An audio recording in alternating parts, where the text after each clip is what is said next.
నమస్తేస్తు మహామాయే శ్రీపీఠే సురపూజితే శంఖచక్ర గదాహస్తే మహాలక్ష్మీ నమోస్తుతే మహాలక్ష్మీ నమోస్తుతే. ఈరోజు వరలక్ష్మి వ్రతం జరుపుకుంటున్న వాళ్ళందరికీ శుభాకాంక్షలు అండి. ఈరోజు నేనైతే వ్రతం చేసుకోవట్లేదు, కానీ అమ్మకైతే పూజ చేసుకున్నాను సింపుల్గానే. అది నా పూజ ఒకసారి మీకు చూపించేస్తాను రండి. ఇలాగా అమ్మకు ప్రసాదంగా పులిహోర పాయసం అనేది చేసేసానండి. మేమైతే వరలక్ష్మి వ్రతం రోజు పూజ చేసుకోకూడదని పంతులు గారు చెప్పారు, ఎందుకంటే అదే రోజు మా మామగారు కాలం చేశారు.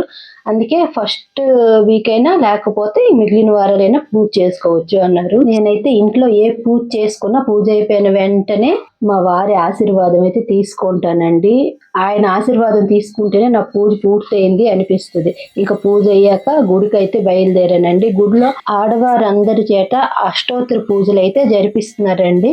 చూశాక ఇంకా మన మనసు ఆగుతుందా, వెంటనే ఒక టికెట్ అనేది తీసేసుకొని నేను కూడా పూజలో కూర్చుండిపోయాను. మనస్ఫూర్తిగా అమ్మకైతే ఇంట్లో పూజ చేసుకున్నాను. అదే విధంగా ప్రశాంతంగా గుడిలో కూడా అమ్మకు పూజ అనేది చాలా బాగా అయ్యిందండి. ఇంకా అమ్మకు దండం పెట్టేసి గుడి లోపలికి బయలుదేరాను. అమ్మకు దీపం పెట్టేసి, అమ్మ అయితే అలంకార ప్రియురాలు, ఎప్పుడు నిండుగానే కనిపిస్తుంది తల్లి. కానీ ఈ రోజు అమ్మని చూడడానికి అయితే 2 కళ్ళు సరిపోలేదండి.